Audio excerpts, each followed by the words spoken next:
Punten, jadi rencana saya minta izin akan mengadakan kegiatan. Intinya menyampaikan apa yang saya dapatkan di beberapa kontrak. Mudah-mudahan nanti ada manfaatnya buat kumpul di sini. Jadi rencana saya akan menyampaikan tentang budaya positif yang nanti ada hubungannya dengan bagaimana cara penegakan disiplin positif, dan intinya adalah tentang restitusi. Jadi artinya selama ini yang kita terapkan saya kira hampir sama, dan saya pun pernah menerapkan bahwa untuk mendisiplinkan siswa kita harus memiliki hukuman. Kadang-kadang siswa kalau tidak dihukum tidak jalan. Nah, itu konsep akan kita olah bahwa itu nantinya tidak efektif, dan kita akan menerapkan tentang restitusi. Jadi nanti akan saya jelaskan detail mungkin apa sih restitusi, kemudian bagaimana cara penerapannya. Kira-kira mungkin yang mohon waktunya kira-kira kapan dan mungkin seperti apa gitu.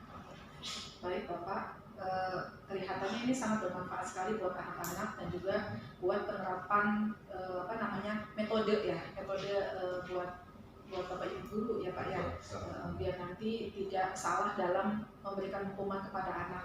Ya, sebaliknya malah kita harus memberikan hukuman itu yang kira-kira dapat menjadikan anak itu tidak akan mengulangi perbuatannya lagi, tapi tidak dengan terpaksa gitu ya.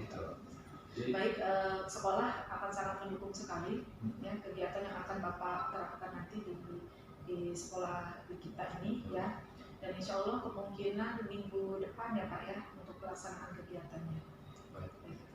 Baik Ibu, terima kasih atas waktunya. Insya Allah nanti mungkin minggu depan saya akan persiapkan dengan matang sehingga akan efektif lah. Mudah-mudahan bisa memperbaiki sekolah kita. Amin.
Dan Bapak Ibu berdiri di depan bukan berarti saya lebih dari Bapak Ibu, cuma ini diskusi saja dan intinya menyampaikan tugas ya, agar apa yang sudah saya dapatkan bisa diamalkan juga untuk semuanya.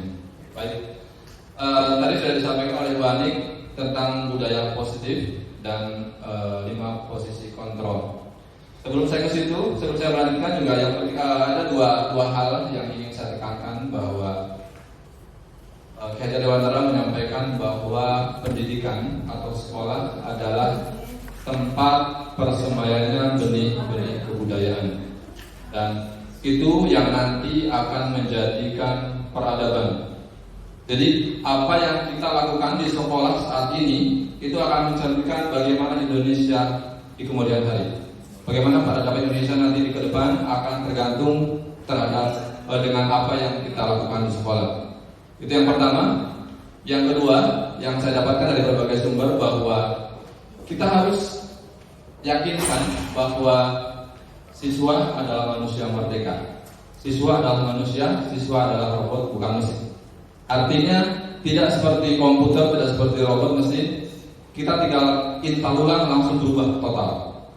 Intinya tidak mungkin kita menyampaikan sesuatu hal baru dan siswa langsung berubah. Pasti akan ada proses, dan itu tidak cepat ya. Jadi kita harus sabar bahwa memang itu proses. Jadi kita harus menikmati prosesnya biar semuanya berjalan dengan lancar. Baik, itu awalan. Intinya kenapa kita melakukan ini, agar apa yang kita lakukan hari ini bisa sedikit menyumbang sesuatu buat negara ini, biar tidak sampai terjadi dan diinginkan di kemudian hari di Indonesia, agar siswa kita memiliki karakter yang baik, terutama itu. Baik, intinya adalah tadi budaya positif. Jadi budaya artinya semua orang sudah memahami dan sudah menerapkan terus-menerus ya Bapak Ibu. Tapi kadang-kala ketika kita melaksanakan sesuatu pasti ada ini, dalam melanggar peraturan atau keyakinan kelas atau sekolah, bila mana ada suatu pelanggaran, tentunya sesuatu harus terjadi. Untuk itu kita perlu meninjau ulang tindakan. Intinya setiap sekolah pasti punya peraturan, ya kan? Dan pasti ada yang melanggar. Tinggal bagaimana respon kita terhadap yang melanggar tersebut. Di sini akan ada 3, ada hukuman atau konsekuensi, ada juga penerapan disiplin positif, dan yang terakhir ada yang dinamakan restitusi ya Bapak Ibu. Baik.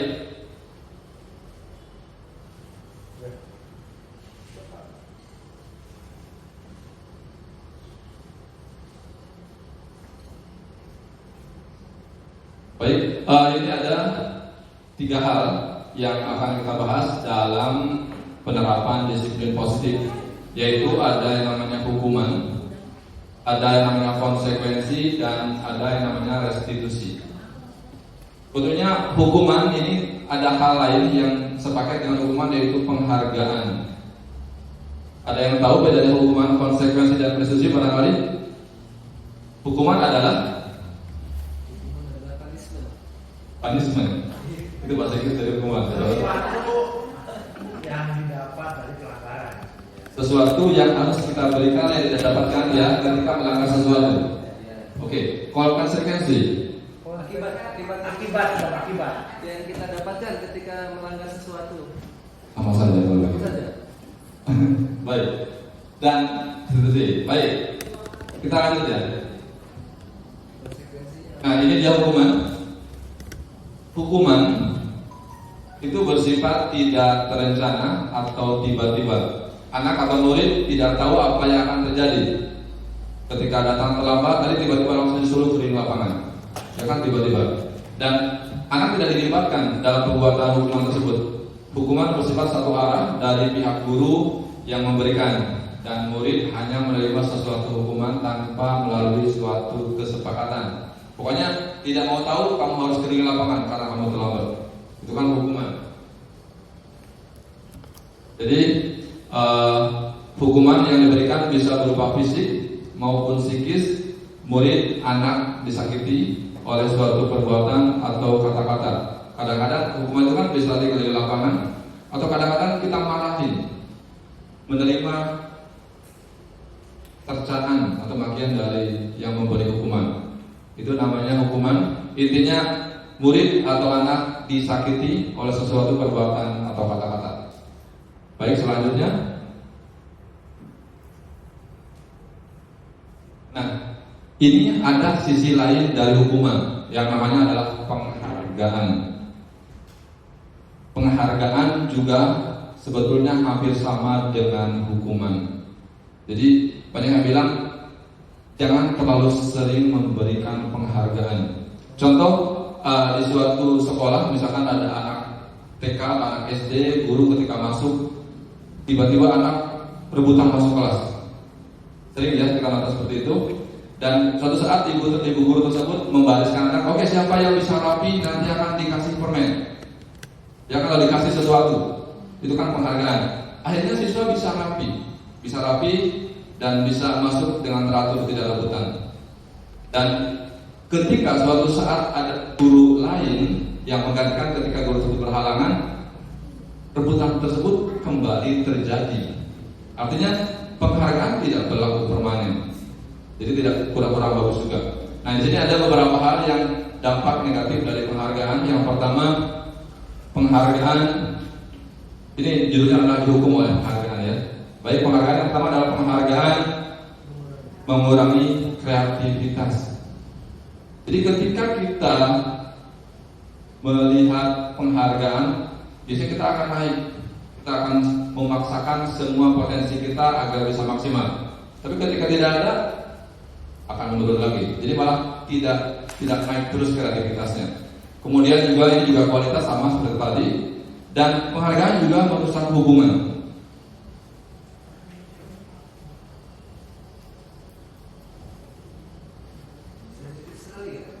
Penghargaan merusak hubungan. Ada yang bisa memberikan contoh? Penghargaan bisa merusak hubungan. Misalkan di satu kelas ada perlombaan, atau bahkan ranking adalah salah satu penghargaan. Ketika dia awal mungkin sangat berambisi ingin ranking 1, dan awalnya dia semua kooperatif dengan teman-temannya, akur, biasa, normal. Ketika ternyata dia tidak ranking 1, malah orang lain ranking 1, kadang dia jadi tidak baik, jadi malah negatif, malah ngobrolnya kurang harmonis begitu. Atau intinya ngiri, banyak yang ngiri gara-gara harusnya saya yang dapat, kenapa dia yang dapat? Seperti itu. Ini salah satu hubungan. Juga ada penghargaan tidak efektif tadi karena tidak berlaku permanen, hanya ketika ada saja. Ini tidak efektif. Kemudian juga penghargaan mengenai ketepatan, dan ini penghargaan menghukum juga.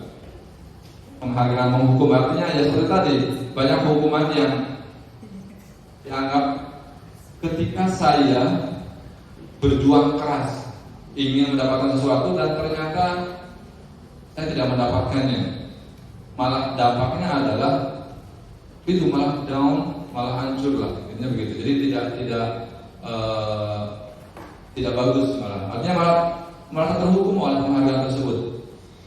Dan yang ini tadi kan yang panjang ya.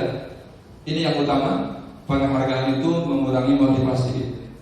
Tadi kan disampaikan ada motivasi perilaku, ada karena ingin mendapat penghargaan, karena untuk mengurangi atau menghindari ketidaknyamanan, dan yang intinya adalah ini ingin menumbuhkan menjadikan sesuatu kita menjadi sesuatu yang kita yakini. Jadi motivasi intrinsik. Sementara kalau ini kan kita hanya bergerak kalau ada sesuatu. Artinya kalau tidak ada ya tidak jadi. Artinya tidak memiliki motivasi intrinsik, hanya harus ada dorongan dari luar. Ini yang tidak baik dari penghargaan. Makanya mungkin ya, kenapa sekarang di rapor tidak ada ranking dan lainnya seperti itu. Jadi malah di kami di CGP akan dibahas, malah diusahakan tidak menyebutkan juga ranking 1 sampai 10 di kelas. Karena nanti karena saya itu kadang melihat di kelas yang saya ajar, ketika kemarin dia ranking 1, tiba-tiba sekarang tidak ranking 1, dia berubah, agak sedikit down. Jadi ini yang berubah. Makanya disarankan sih tidak menyebutkan ranking juga. Itu karena memiliki dampak yang kurang baik juga. Ini hukuman dan penghargaan. Selanjutnya, nah ini konsekuensi. Tadi kalau hukuman itu kan tiba-tiba, ketika seseorang melakukan pelanggaran langsung diberikan sanksi hukuman.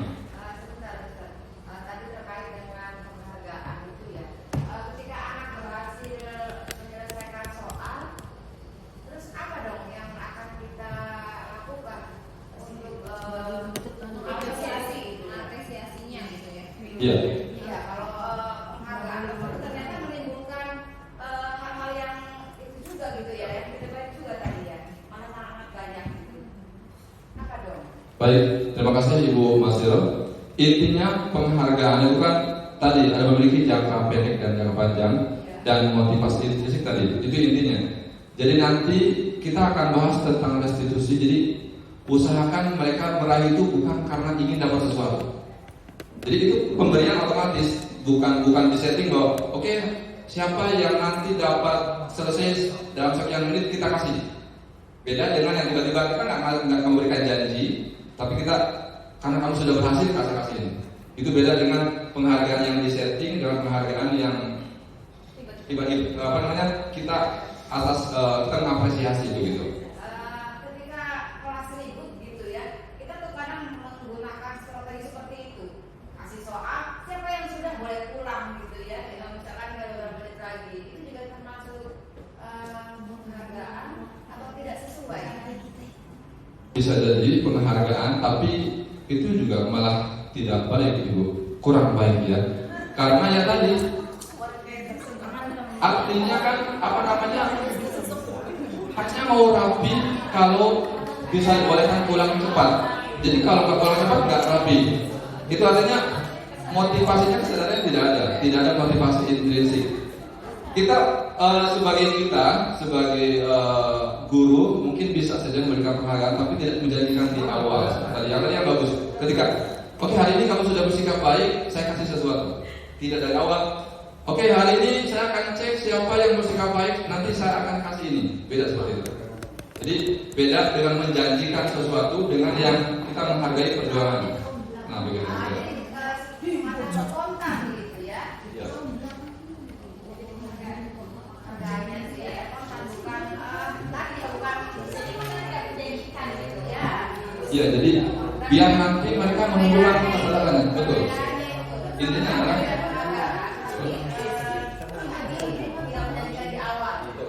Intinya adalah motivasi intrinsik dan ekstrinsik, motivasi dari dalam dan dari luar. Jangan sampai dia berbuat hanya ingin dapat sesuatu.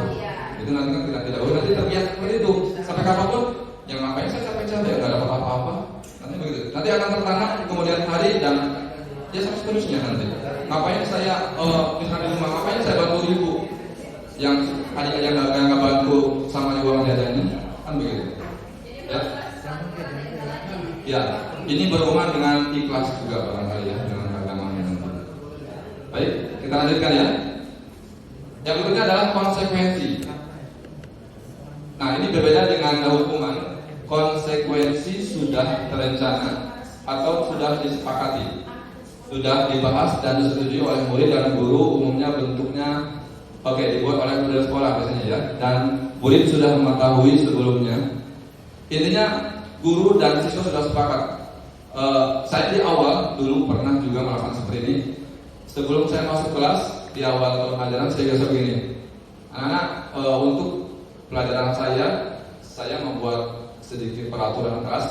Tapi kalau kamu tidak setuju, boleh tidak dipakai. Misalkan yang pertama, kalau kamu terlambat ketika kamu masuk, boleh duduk, asal memberikan alasan dengan menggunakan bahasa Inggris. Begitu. Jadi mereka akan mencoba untuk masuk kelas lebih awal agar tidak ditanya bahasa Inggris. Itu sudah konsekuensi. Jadi ketika mereka terlambat, ya mereka harus ngomong alasan pakai bahasa Inggris. Itu konsekuensi. Jadi semua sudah tahu. Dan mereka ya siap. Begitu kan? Itu yang pertama. Kadang-kadang juga ini saya dapatkan dulu. Saya ingat dapatkan dulu ketika saya baru dapat di sini. Dan saya ambil dari Pak Yadi. Saya begini, saya pernah belajar Pak bagaimana cara agar saya merasa dihargai. Dulu kan saya juga dulu kan masih bujangan baru awal. Rasa ngajar itu ya siswa biasa aja, saya saja. Beda dengan sekarang ketika masuk langsung dia. Kalau dulu kan beda ya, Pak gimana? Dia katanya itu membuat kesepakatan kelas. Jadi misalkan kalau mau keluar izin, biasakan menggunakan bahasa Inggris ya. Itu sudah disepakati bersama dari awal. Jadi ketika mau ke WC, aduh saya nggak bisa. Jadi mereka akan termotivasi untuk meningkatkan bagaimana cara mengucapkan izin pakai bahasa Inggris. Dan ketika saya sudah melihat begitu, Pak, itu Pak, si dia nggak mau keluar karena nggak bisa bahasa Inggrisnya. Ya saya juga dikasih kelonggaran, begitu kan? Begitu. Itu di antara kesepakatan atau konsekuensi. Dan ketika terlambat ya begitu. Ada juga saya bilang ketika mereka tidak mengerjakan PR sekali, saya kasih tandain 2 kali berturut-turut minggu depan saya suruh di luar, biasa begitu. Yang 3 kali berturut ada sesuatu intinya disepakati, dan kalau mereka tidak sepakat itu tidak dijadikan. Artinya itu konsekuensi, artinya guru dan siswa sudah sepakat, tapi menurut CGP itu juga kurang maksimal, kurang baik juga, karena ya terpaksa juga, karena untuk menghindari ketidaknyamanan tadi. Baik, ini yang berikutnya. Nah, yang terakhir adalah restitusi. Ini yang akan kita terapkan. Saya harap bisa diterapkan di sekolah kita. Restitusi adalah proses menciptakan kondisi bagi murid untuk memperbaiki kesalahan mereka, sehingga mereka bisa kembali pada kelompok mereka dengan karakter yang lebih kuat. Kadang-kadang ketika siswa bermasalah, kita marahi, apalagi kalau di depan kelas, itu siswa menjadi down, dan ketika duduk di belakang pasti akan minggir sendiri. Itu kan malah melemahkan, siswa akan merasa gagal, merasa tidak berguna. Itu yang kita hindari. Makanya ini ada restitusi agar mereka bisa kembali pada kelompoknya dengan karakter yang lebih kuat.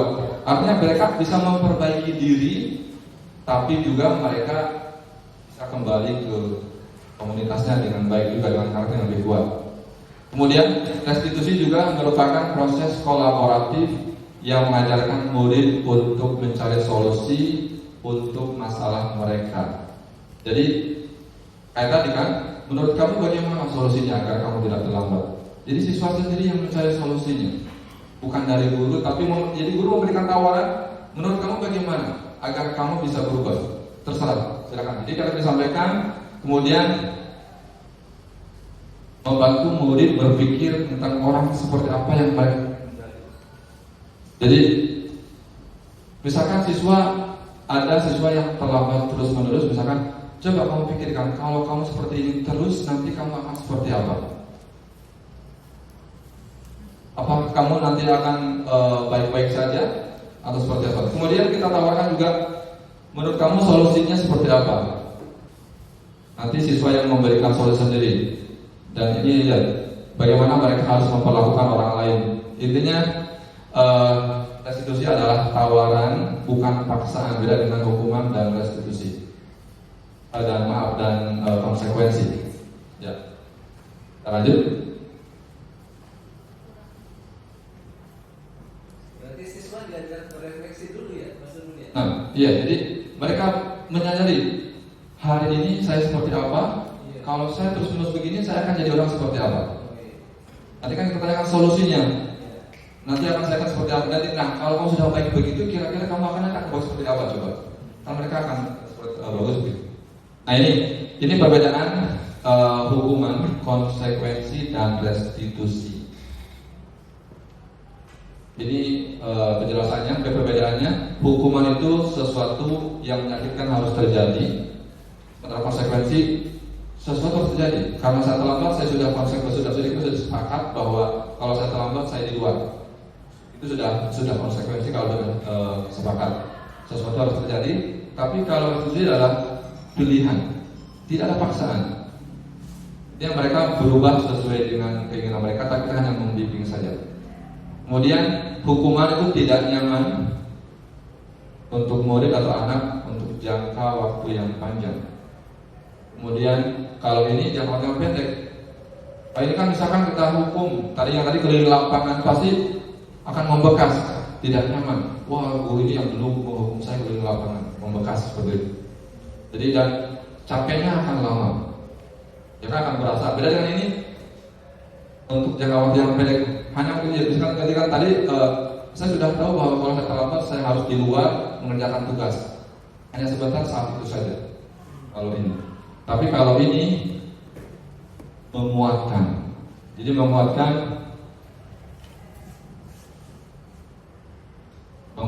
untuk murid atau anak dalam jangka waktu yang panjang. Kayak tadi kan, kalau saya sudah jadi seperti ini, saya akan jadi apa nantinya?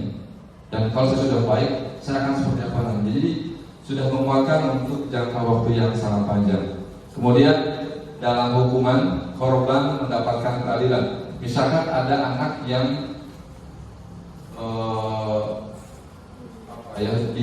dirusak bukunya, misalkan, ya, atau bullying, bisa jadi bullying. Kemudian pelakunya dimarah-marahin atau dihukum lah, maka korban merasakan mendapat keadilan, ya kan? Beda dengan yang ini, korban bisa diabaikan kalau konsekuensi. Yang penting bahwa sudah tahu kalau merusak buku gimana, ya korban biar aja, ya kan? Misalkan sudah sepakat kalau kamu mengganggu orang lain, bahwa kamu harus misalkan harus di luar. Korban yang diganggu tidak diapa-apain, ya kan? Hanya pelaku saja yang di luar begitu. Jadi korban bisa diabaikan, sementara di sini korban bisa mendapatkan ganti. Kita tawarkan kalau ada dua pelaku dan korban kan bisa tanya, kamu maunya seperti apa? Maunya seperti ini, saya dapat ganti seperti ini. Kita tawarkan ke pelakunya, sanggup atau tidak. Jadi korban akan mendapatkan ganti dan pelaku pun bisa lebih kuat besar tanggung jawab seperti itu.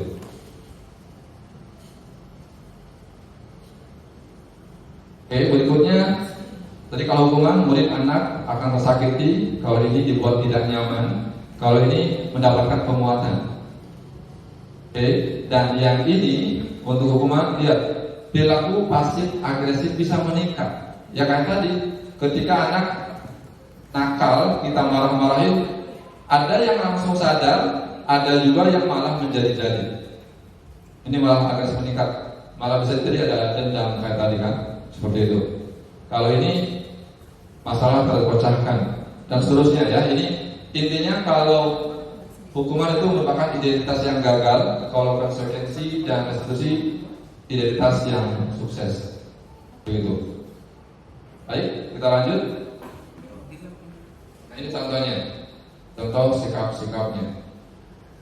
Contoh, lihat ini. Kalau hukuman modenya paksaan, kalau konsekuensi mana tadi? Betul sekali. Nah, kalau konsekuensi itu stimulus respon. Kalau saya melakukan A, akibatnya harus begini. Itu sudah ada kesepakatan. Nah, kalau ini makanya teori kontrol. Tadi kan sudah ada teori kontrol ya. Ada 5 posisi kontrol. Ini yang dipakai. Dan ini yang paling bawah. Hukuman itu konsep dirinya menjadi buruk, konsekuensi baik, dan ini juga konsep dirinya lebih kuat. Ini teori awal tentang perbedaan antara hukuman, konsekuensi, dan restitusi. Ya, seperti ini. Ini negatif, kalau ini netral, kemudian kalau yang disiplin yang adalah positif. Ini cenderung netral. Makanya kita kalau bisa positif, kenapa harus netral? Nah, begitu. Nah, terus bagaimana cara kita menerapkan restitusi? Tadi kan kalau kita hanya memanggil anak yang bermasalah, kemudian kita ajak bicara tanpa awalan, ya sama aja tidak kuat juga. Makanya dari awal kita harus bisa menyusun keyakinan kelas, kemudian menerapkannya dengan memahami 5 posisi kontrol yang tadi dan melaksanakan segitiga restitusi. Sekarang di kelas saya sudah mencoba ini yang saya sudah lakukan, yang saya ajar. Ini contoh keyakinan kelas 10 kuliner 2. Jadi intinya tadi kan ada nilai-nilai kebajikan. Dalam membuat ini keyakinan kelas, oke, ini nanti dalam membuat keyakinan kelas itu kan kita akan tunjukkan nilai-nilai yang baik Ada yang nilai kebajikan universal, artinya nilai kebaikan yang semua orang pasti akan setuju. Misalkan contohnya nilai keagamaan, religius. Saya kan semuanya akan setuju bahwa religius itu nilai yang baik. Saya sampaikan ketika membuat keyakinan kelas, saya sampaikan ada sekian banyak yang tadi itu, ada yang Pancasila Pancasila dan lain-lain lah. Silakan pilih 5 lah, standar 5 yang kamu pilih, yang kamu akan terapkan, yang kamu yakini, kamu ingin latih agar kamu sudah terbiasa dengan hal itu. Saya sudah menerapkan, misalkan ada yang menuliskan keagamaan atau religius. Setiap hari ketika saya masuk kelas, saya nanya, saya ingin cek hari ini siapa yang sholat subuh, angkat tangan. Tiap hari alhamdulillah ada kemajuan. Sampai ada hari yang tidak ada yang tidak sholat subuh. Walaupun tidak langsung otomatis ya. Atau mungkin sholat duhur. Pernah ada yang selalu setelah saya masuk jam 11 istirahat duhur, kemudian masuk lagi jam 1. Setelah saya tanya, banyak kalian katanya yang tidak sholat duhur. Banyak sekali. Saya waktu itu ngajar di kelas 10 DKP, ada anak yang kecelakaan yang ada besi-besinya itu. Saya paksakan, kamu harus sholat, entah gimana caranya, sambil duduk, sambil yang penting tertutup auratnya kan duduk. Alhamdulillah pertemuan berikutnya saya nggak nanya, Pak, kok nggak ditanya? Ketika saya tanya, udah sholat semua, entah gimana yang sholat itu, entah gimana pakai sarung atau gimana, yang jelas sudah sholat semua. Malah kemarin ada yang di kelas DKP berapa itu, Pak, kemarin nggak ditanya, katanya sekarang kok ditanya. Ya kemarin saya lupa, saya harapkan sudah 3 minggu sudah jadi keyakinan kelasnya begitu kan. Hanya kemarin ada yang terlambat juga, ya silakan, terserah kamu mau buat apa, yang jelas kamu sudah yakin bahwa keagamaan itu nilai yang baik. Kamu harus buat apa serah. Jadi katakan misalkan ada boleh menulis istighfar, boleh apa, yang penting mereka bisa melakukan itu, tidak ada paksaan. Mereka kemarin di kelas itu, kamu boleh masuk kelas, bukan masuk kelas, boleh menuliskan pelajaran materi yang ada setelah kamu menuliskan istighfar misalnya. Saya kemarin ada di kelas DKP 2 sama 3. Ada 4 orang yang tidak sholat subuh dan mereka yang menuliskan istighfar. Dan saya tidak maksa, boleh kalau kamu tidak mau juga nggak apa-apa. Tapi mereka ya menulis juga. Kalau saya tidak maksa begitu. Nah masalahnya adalah ini. Kenapa sih bukan peraturan kelas tapi keyakinan kelas? Tadi kan di awal saya bilang dulu saya menerapkan kesepakatan kelas. Sekarang itu diharapkan keyakinan kelas. Seperti ini contohnya. Misalkan kita tahu peraturan bahwa setiap pengendara motor harus menggunakan helm, betul? Kira-kira kenapa harus menggunakan helm? Agar aman kepalanya. Intinya mereka harus yakin bahwa nilai keamanan kepala itu penting.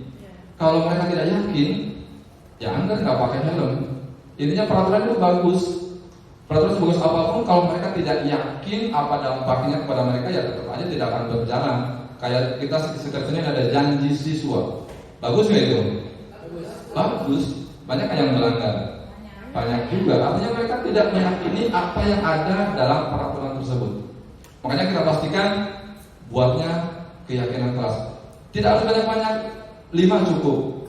Ambil 5 nilai yang menurut kamu baik, silakan yakini dan kamu akan belajar. Kalau kamu tidak bisa, ya step by step. Karena tadi manusia bukan mesin langsung diinstal ulang langsung berubah. Jadi step by step. Hari ini mungkin saya belum bisa bertanggung jawab, misalkan belum bisa piket.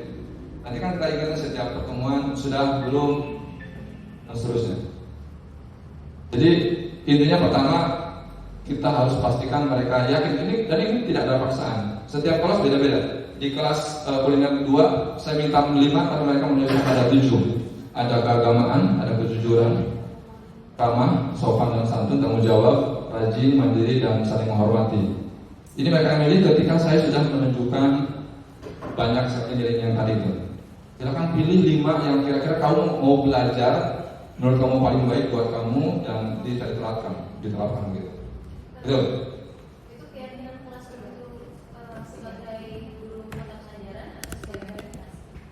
Kalau saya tidak bicara masalah itu, yang penting buat 5 yang baik bagi kamu dan kalau bisa ditempelkan di kelas. Makanya saya minta seperti ini.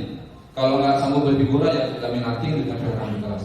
Biar mereka bisa minta pastikan ada di HP kalian semua gitu. Syukur-syukur jadi wallpaper. Begitu, jadi mereka bisa lihat. Saya tidak memaksakan itu, yang penting mereka punya itu bahwa yakin. Oh iya, yang pertama keagamaan. Oh iya, saya belum sholat duhur. Jadi minimal akan diingatkan sedikit-sedikit bahwa mereka yakin. Intinya yakin dulu.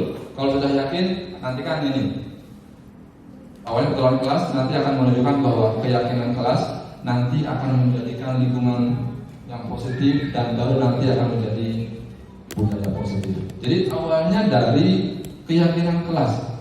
Makanya kita nggak mungkin langsung tiba-tiba yang terlambat langsung kita ajak ngobrol lama. Ya kalau nggak dibuat keyakinan kelas juga ya repot juga. Karena kan nggak diajarin dulu dari awalnya. Ini kenapa bisa begini?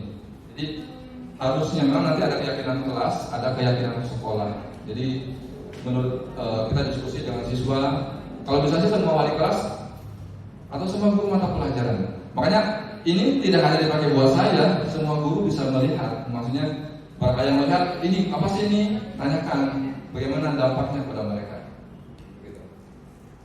Baik, itu keyakinan kelas.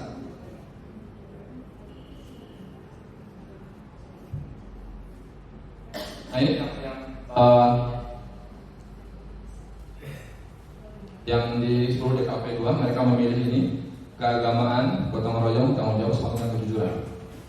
Ini gara-gara adanya kejujuran ini, kemarin kan saya minta mereka untuk membuat ngisi kuesioner, ya kan?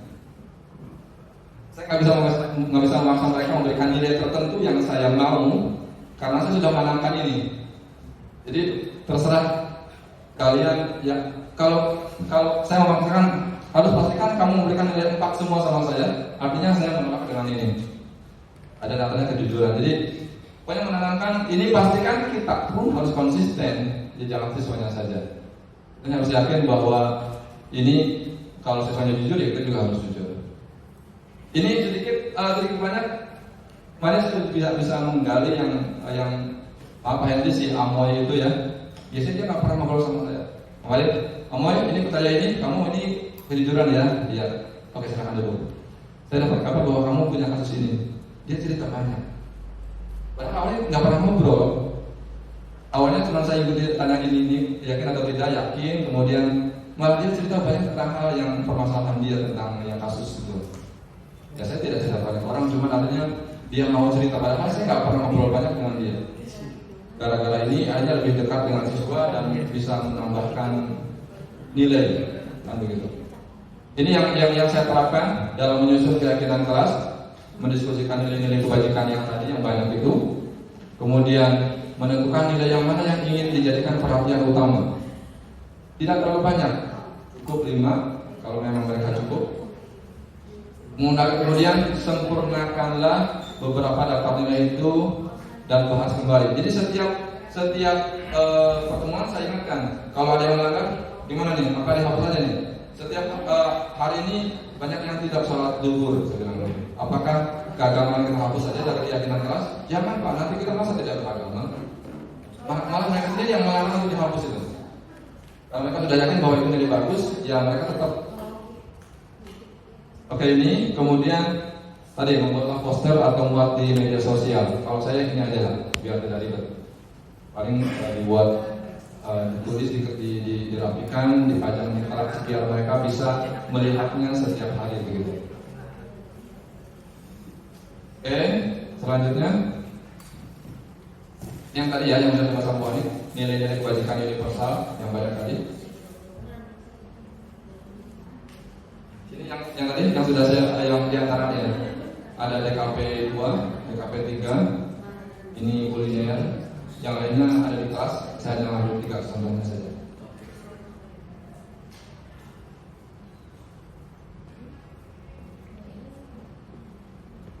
Baik, nah tadi kan mereka sudah membuat keyakinan kelas, jadi mereka sudah yakin bahwa nilai tersebut adalah nilai yang baik. Nah, ini yang akan kita terapkan dalam penerapan segitiga resolusi. Yang pertama nih, ini adalah menstabilkan identitas, kemudian validasi tindakan yang salah, dan menanyakan keyakinan. Kalau keyakinan itu belum dibuat, ini nggak mungkin bisa jalan, karena kita belum membuat keyakinan kelas. Jadi banyak keyakinannya seperti apa. Ini contohnya, ketika sudah berbuat salah, kita mensawitkan mereka bahwa kamu bukan satu-satunya orang yang pernah seperti itu. Jadi kita menguatkan, bukan malah menyalahkan. Saya yakin kamu tidak sengaja atau tidak berniat untuk seperti itu. Pastikan kamu adalah salah satu orang, artinya banyak orang lain juga, dan setiap orang pasti akan melakukan kesalahan. Intinya meyakinkan, intinya kita menstabilkan, jangan menjudge langsung memarahi. Intinya emosi kita juga harus dikontrol begitu. Kemudian ini validasi tindakan yang salah. Ini antaranya kan, kamu tentu punya alasan mengapa melakukan hal tersebut. Kalau misalkan ada orang yang berkelahi, ada yang jabak-jabakan misalkan, ya teman-teman kadang-kadang di acara ada yang berkelahi begitu, atau ada yang di TV itu berebutan pacar, malah ada begitu, ada yang seperti itu. Intinya kan, ya kita stabilkan identitas dulu, bahwa kamu bukan satu-satunya orang yang pernah melakukan itu. Kemudian juga pasti ada alasan.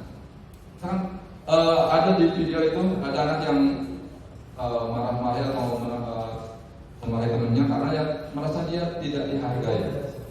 Ini kan begitu. Kemudian, kita pastikan menanyakan keyakinan sesuai atau tidak dengan keyakinan kelas tersebut, kan begitu. Nanti kamu akan menjadi orang seperti apa? Ini tiga restitusi. Ini contoh ya, contoh penerapannya. Saya kira ini agak berat, tapi silakan lihat aja. Ini contoh penerapan restitusi.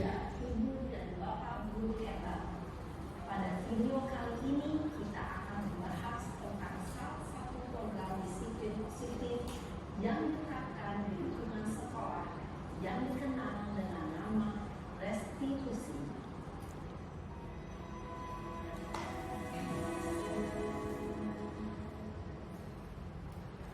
Restitusi dikembangkan oleh pakar pendidikan dari dosen berlandaskan pada teori kontrol learning lesson. Segitiga restitusi adalah suatu proses dialog yang dijalankan oleh guru atau orang tua agar dapat menghasilkan murid yang mandiri dan bertanggung jawab. Pada saat guru di posisi manajer, aspek yang dikembangkan pada murid adalah motivasi kompetensi, sehingga penanaman nilai-nilai kebajikan dapat tumbuh dan berkembang menjadi suatu kebiasaan positif yang akhirnya membentuk karakter. Proses dialog ini terdiri dari 3 langkah yang digambarkan pada ketiga sisi pada segitiga restitusi. Sisi pertama adalah menstabilkan identitas. Sisi yang kedua adalah validasi tindakan yang salah. Dan sisi yang ketiga adalah menanyakan keyakinan. Ibu dan bapak guru, berikut ini akan menunjukkan bagaimana seorang guru berada dalam posisi manajer menggunakan penerapan segitiga restitusi.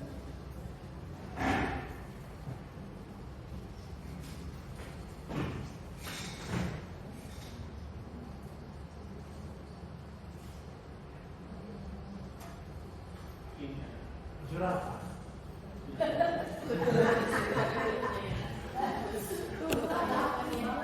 Masa aku dikatain di depan kita, Pak? Ya aku marah lah. Aku balik ngetain TP di depan kelas. Ya marah. Oh, Oke, langsung balik lagi ya. ya pasti itu marah dan besar. Bapak juga akan marah apabila ada yang mengukur Bapak. Ini menstabilkan identitas. Kemudian pada saat itu kamu mau melakukan apa? Ya saya langsung ngatain mereka lah, Pak. So banget, saya bentak-bentak dia depan teman-teman lain. Oh begitu. Pasti kamu melakukan seperti itu karena soal alasan tadi. Iyalah, saya diam saja, Pak. Ya saya ada lagi lah. Saya ditutupkan. Ya pasti. Nahan emosi.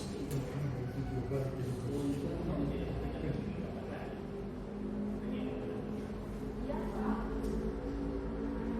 Saya masih bersabar dan saya mengingat saja. Begitu padahal saya pasti ada lagi lah. Ya pasti ya. Tapi kamu memilih untuk tetap bertahan. Kamu memilih untuk tidak berbuat lebih parah. Oke, jadi ya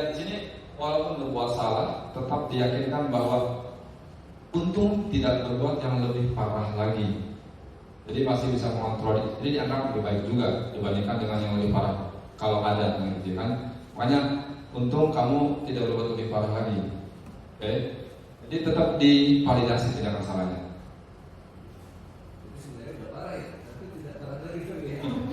Tidak lebih parah. Benar orang Indonesia untung. Kalau dibahas, kira-kira sesuai tidak? Sesuai dengan keyakinan Mas atau prinsip kamu tidak? Enggak, Pak. Capek, Pak, jadi marah. Jadi keyakinan atau prinsip mana yang kurang sesuai dengan keinginan kamu?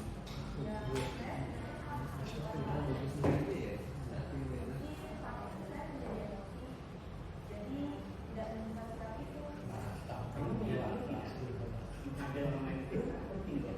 Yakinlah, Pak. Iya, setuju. Kita harus saling menghargai. Namun ada juga keyakinan yang hati tidak bersama.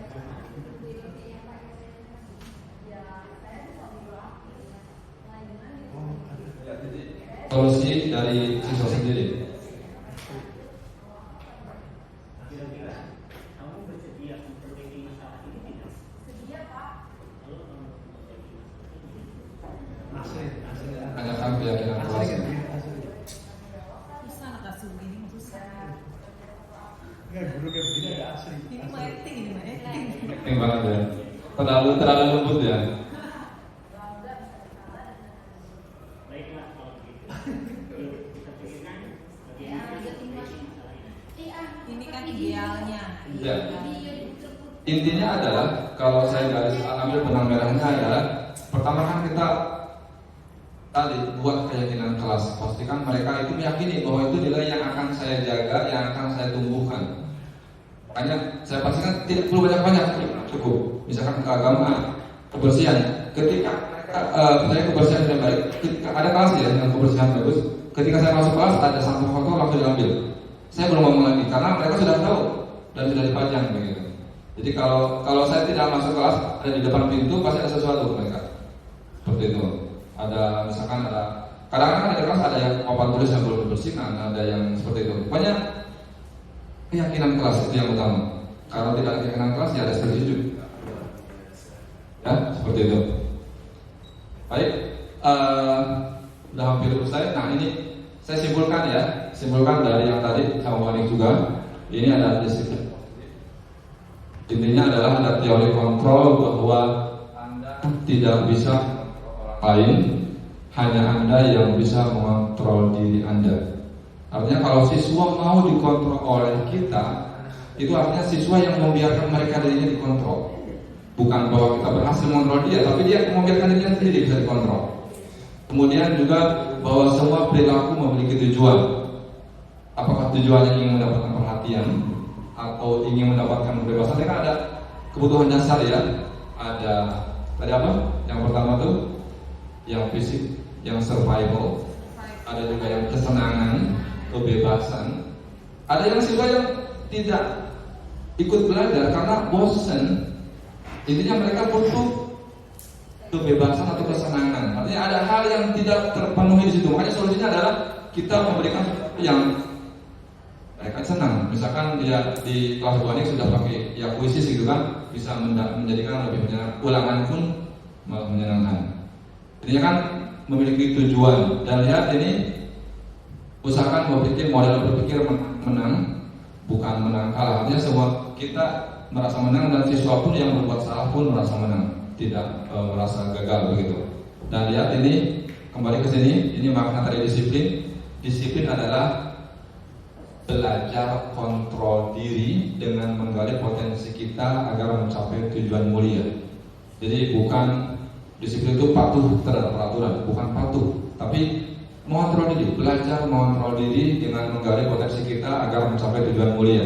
Jadi makanya pastikan siswa memahami tujuan mulianya, memahami nilai-nilainya, sehingga mereka bisa menunjukkan motivasi intrinsik. Nah seperti ini.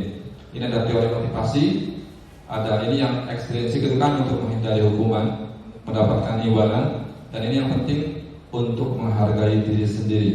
Jadi mereka datang tepat waktu bukan karena ingin dipuji, bukan karena ingin menghindari hukuman, tapi karena yakin bahwa saya percaya bahwa tepat waktu adalah nilai yang saya yakini, kan begitu. Ini ada demonstrasi kontrol yang tadi, penghukum, pembuat bersalah bersalah, teman pemantau, dan manajer. Tadi ada yang bertanyakan Pak Herman, tidak mungkin kita menerapkan restitusi untuk semua. Intinya itu fleksibel. Jadi tidak semuanya menggunakan restitusi. Ada kalanya kita menggunakan sebagai pemantau, sebagai manajer, mungkin sebagai teman juga kadang-kadang perlu. Jadi kita harus bisa melihat situasi dengan seksama. Yang jelas tidak terus-terusan jadi penghukum, tidak terus-terusan jadi pembuat merasa bersalah, fleksibel. Yang jelas ini yang paling utama sebagai manajer sehingga menerapkan restitusi yang tadi. Oke, saya kira itu. Terima kasih. Ada yang mau didiskusikan barangkali? Cukup ya? Cukup, Pak. Iya, silakan Pak Hendy sebentar.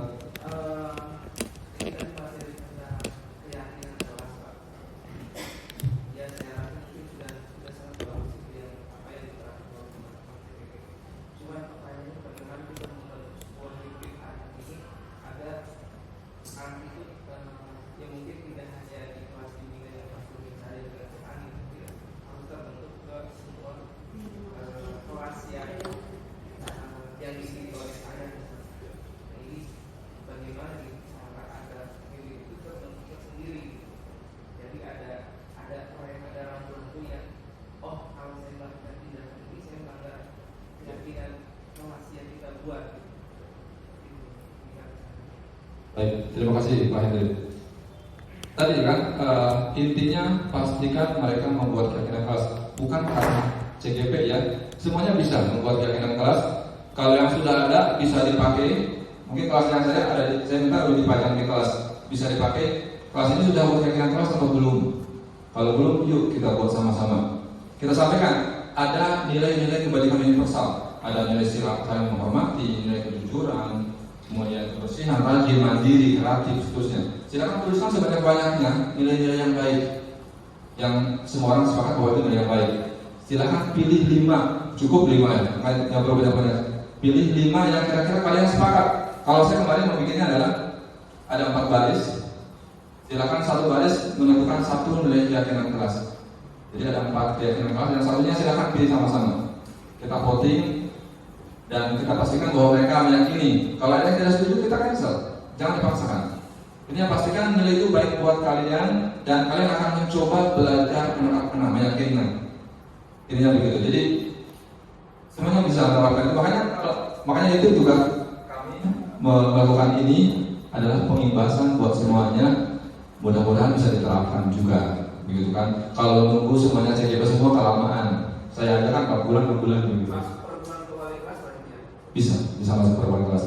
Makanya ini kan aslinya kemarin IHT, semua guru BK, wali kelas semuanya akan dapatkan ini. Jadi nanti segera diterapkan. Mungkin tidak ada lagi janji siswa, tapi nanti ada keyakinan SMA Negeri 1 Indramayu. Itu yang bagus saya kira ada. Itu yang bisa untuk sekolah ya berarti ya. Gimana dengan data sekolah Pak yang selama ini sudah terpampang di kelas masing-masing? Data tertib yang sudah dari sekolah yang sama rata dan di kelas ada lagi. Apakah itu sama dengan keyakinan kelas yang akan kita yang akan dibuat? Keyakinan sekolah data tertib sekolah dengan keyakinan sekolah tadi ya, keyakinan sekolah. Ya. Tadi kan terima kasih Bu Indrayani. Tadi saya ada lingkaran banyak. Ya, bentar.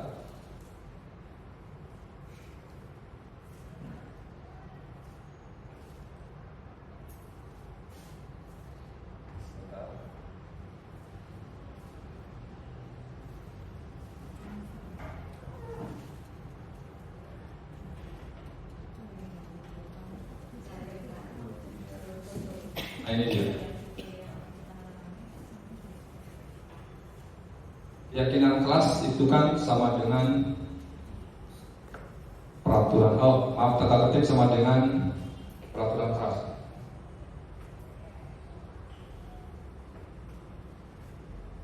Yang lagi.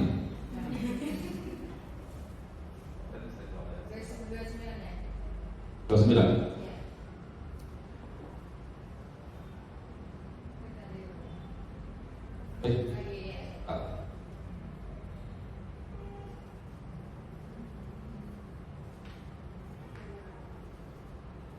Bolak-balik sebentar. Nah, ini dia. Tata tertib itu sama dengan peraturan kelas. Ya kan? Ini lingkaran paling kecil. Ini akan lebih baik kalau sudah menjadi keyakinan kelas. Karena peraturan seperti apapun hanya bagus peraturannya kalau tidak diyakini. Ya kan? Intinya makanya nanti ketika setiap kelas sudah yakin sesuatu apa yang diyakini ya nanti kita ke keyakinan sekolah. Tata tertib boleh diterapkan, silahkan, itu proses menuju nanti ke keyakinan kelas. Step by step ya. Kayak tadi kan saya bilang siswa adalah manusia yang merdeka, ketidakpaksaan mereka, dan tidak langsung otomatis berubah. Ada step by step. Terima kasih Bu Ida. Ada lagi Bapak Ibu? Berarti kan artinya kalau misalnya budaya positif itu sudah berjalan ya, dengan adanya keyakinan sekolah, terus setiap kelas sudah meyakini itu sebagai sebuah keyakinan kelas juga gitu. Tidak perlu ada peraturan lagi kan? Karena itu kan kalau peraturan sifatnya kan paksaan, konsekuensi. Iya, betul. Nah, kalau maunya pakai restitusi kan berarti tidak perlu lagi ada peraturan, karena nanti timbulnya kan nanti kita tinggal mendialogkan saja kan. Iya. Ya, misalnya ada sebuah pelanggaran yang dilakukan siswa tanpa ada peraturan yang tertulis kalau dia A nanti konsekuensinya B gitu. Nanti kan bentuknya dialog ya. Menurut kamu itu bagus nggak kalau seperti itu kan? Jadi tidak perlu ada peraturan kan kalau misalnya saya simpulkan ya dari betul. Makanya, iya, ini kan nanti kalau keyakinan kelas sudah terbentuk, tentu lingkungannya akan positif. Semua orang, kita tidak akan bingung lagi dengan siswa yang terlambat misalkan, karena saya yakin dengan semua udah yakin, paling hanya sedikit yang tidak tepat waktu dan pasti ada alasannya di situ kan, tidak sengaja terlambat kan gitu. Makanya ini baik karena biar nanti sudah menjadi budaya. Kalau budaya kan artinya sudah terbiasa, beda dengan yang dipaksa oleh peraturan kan begitu. Banyak yang bisa yang menyampaikan bahwa kalau satu kali namanya kesalahan, tapi kalau berulang kali namanya karakter. Bukan kesalahan tapi karakter. Jadi makanya pastikan karakternya sudah oke dulu biar ada budaya positif di sekolah ini. Habitnya kalau sudah terbentuk bisa saja pada saat ujian tidak ada pengawas. Bisa jadi seperti itu.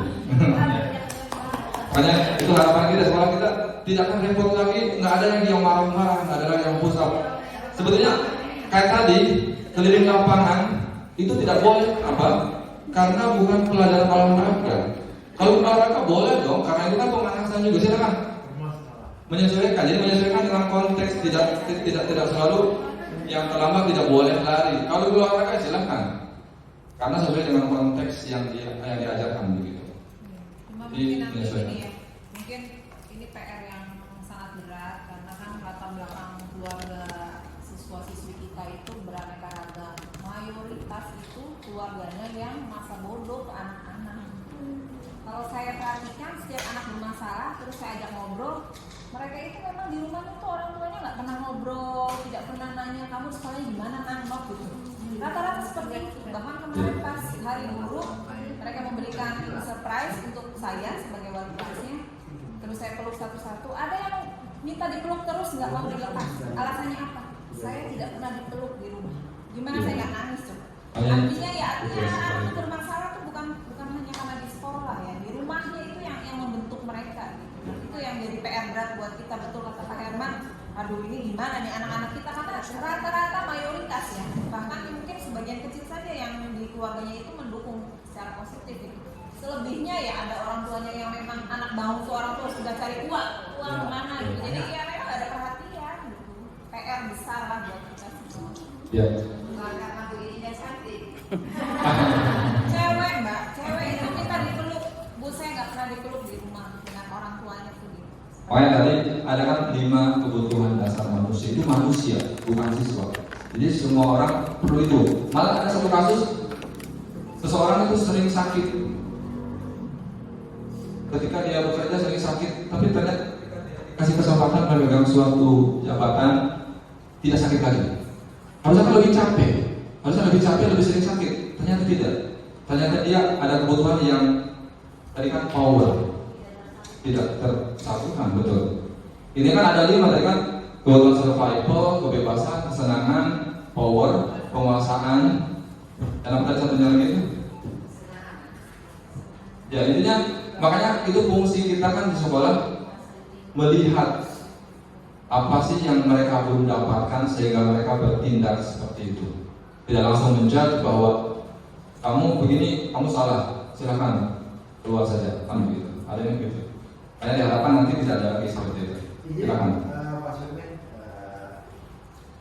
yang jadi masalah itu kalau untuk mempertahankan budaya positif itu karena siswa itu datang nanti yang sudah berbudaya positif itu akan hilang.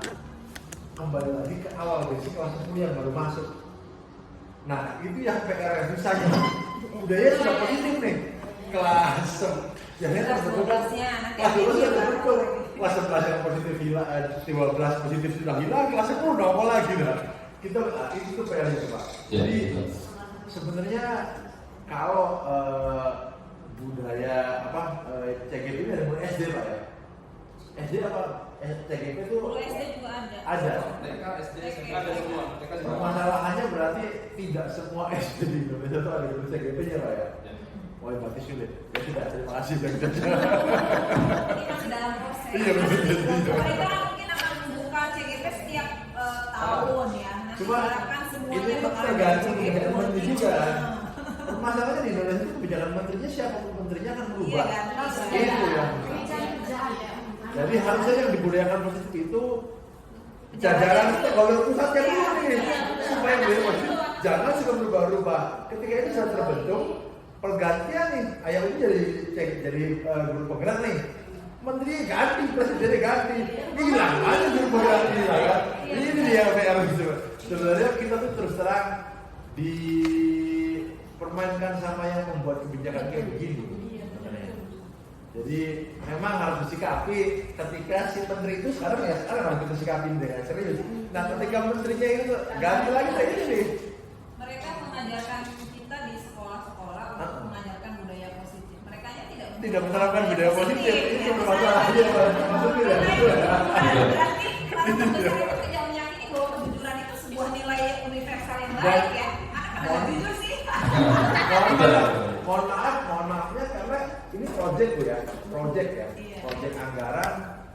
Ketika orang yang tidak terakomodir, tidak terjaring dalam kegiatan ini, mereka nunggu membuat kekuatan baru ya ini saya akan buat program ini akan kita hancurkan, ini yang kita tomongkan dan akan seperti itu terus. Jadi akhirnya pendidikan kita jadi korban.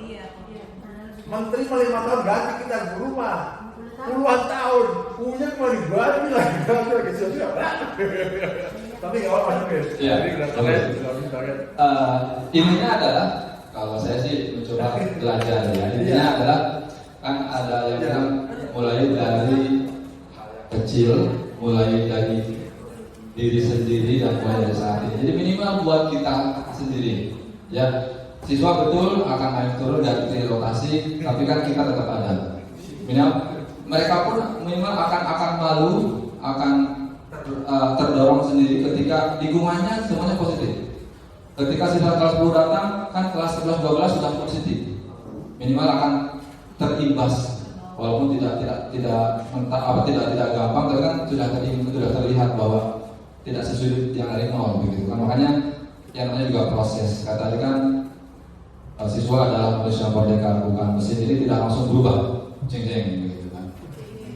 Ya, jadi harus proses. Yang jelas mulai dari diri sendiri. Jadi intinya adalah kita pastikan kita sendiri yang melakukan itu awalnya. Mudah-mudahan bisa mengimbas kepada orang-orang yang ada di sekitar kita. Semoga ini bisa meningkatkan kualitas sekolah kita dan umumnya negara kita Indonesia. Terima kasih. Ditutup ya. Baik, tidak ada lagi. Alhamdulillah, terima kasih atas kesediaannya menyempatkan waktunya untuk hadir di acara ini. Terima kasih. Mohon maaf apabila banyak kekurangan. Wassalamualaikum warahmatullahi wabarakatuh.